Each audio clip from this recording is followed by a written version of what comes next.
guys, today I just wanted to talk about the Sirui Nightwalker lenses. I've had them 5 or 6 months now, and I've shot them loads.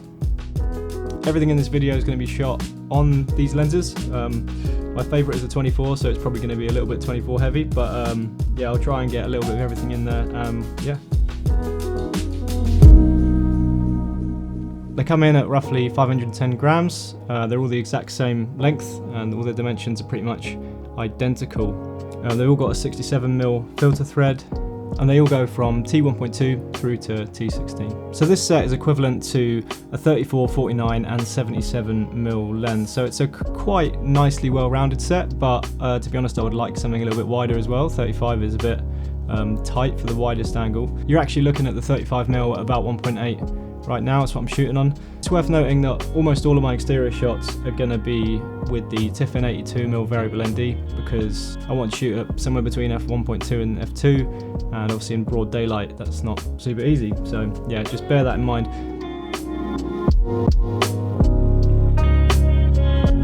So the 24mm, I'd say it's probably the sharpest of the three.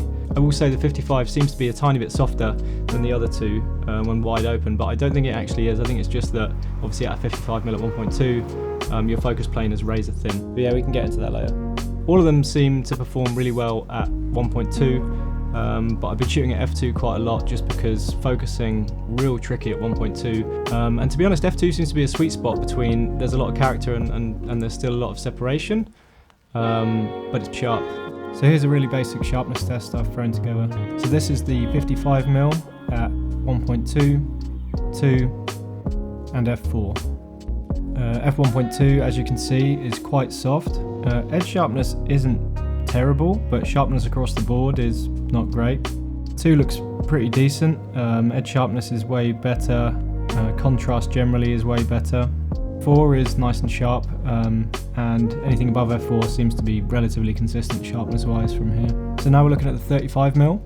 Again, the 1.2 is kind of soft all over, lacks a little bit of contrast. So again, 2 way sharper, looks much cleaner across the board. And 4 edges have sharpened up quite nicely, and it's the same story here really. 1.2 isn't that sharp. An f2 you lose the vignette, contrast goes way up, and then by the time we get to f4, again we're pretty sharp across the board. I did notice that I could dial in the focus a little bit more at the edges, but yeah, so as I say, not a very scientific test.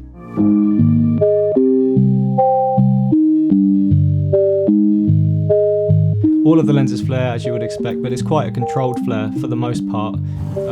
Usually when you buy a budget lens, there's some kind of concession, and flaring and the way it reacts to hard light hitting that front element. From my experience, it's usually the first thing to go, but these guys seem to have done a good job in handling that. Shooting directly into the sun, you obviously lose a lot of contrast.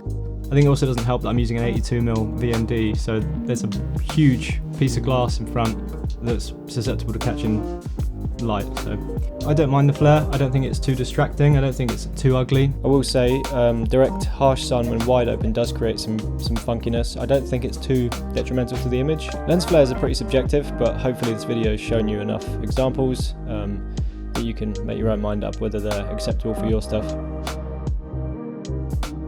So here we're looking at 3 shots in the same scene, the same setting, and you can see the longitudinal chromatic aberration quite clearly.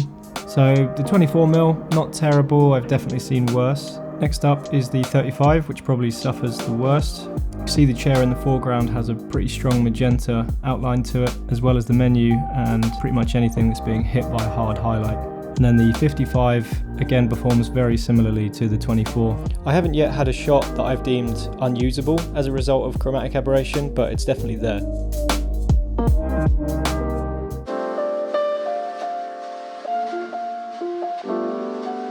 Colour consistency across the set, there isn't a great deal of consistency, I won't lie. The build quality consistency, 10 out of 10. The 24 is definitely warmer, the 35 is slightly less warm, and the 55 is the coolest. But the 35 and 55 are way closer than the 24 to either of the other two. It's not a deal breaker for me personally, but I think some people would be disappointed with how inconsistent they are.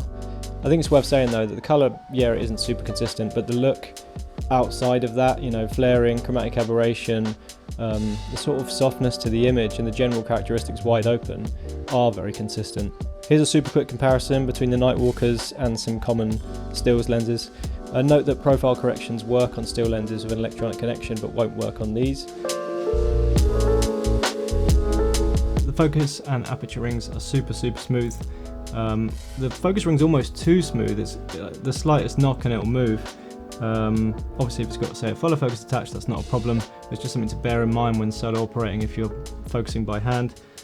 And again, the aperture ring is super smooth as well. Again, very easy to knock, so that's just something to be aware of. From what I can tell, the focus markings and the alignment is good, and again, they're all 510 grams, almost on the dot, so swapping them out for, say, gimbal work is going to be, you know, a breeze. The focus throw on these, as you'd expect from a cine lens, is long. It's about 270 degrees on all of them, which could be a problem if you're a solo operator just manually focusing by hand, but you're always a follow focus away from being able to do pretty much anything. To get the stabilization working on the XH2S, you have to manually tell it which lens is attached. So you've got to go into the menu and do that each time because there's no electronic contacts. I found it to be pretty much essential to have a monitor 5-inch or larger when shooting on these, just because otherwise I don't have confidence in, say, shooting at T1.2 and just using the little LCD on the back of the camera, or, you know, using the EVF. I would really love to see a wider angle lens, as I've said before. Obviously these are crop sensor lenses, so a 24 is 35 full frame equivalent. You know, even if that wide angle was an 18 or 16 mil f2 or even 2.5, that would be fine. It would just be nice to have that fourth wide angle for when you need it. So yeah, to conclude, I think they're a pretty solid little set. I don't have that many bad things to say about them, really. They could be sharper, they could be more consistent. Things like aberration and flares probably could be handled better, but I personally don't mind the look they're given. So yeah, solid little set. So yeah, cheers for watching. I started this video like 4-5 months ago, and it just took so long to make. Mostly half because I'm lazy, half because I just kept shooting new stuff on them, and then I wanted to, you know, add that to the video as well. So yeah, thanks for watching. Take it easy.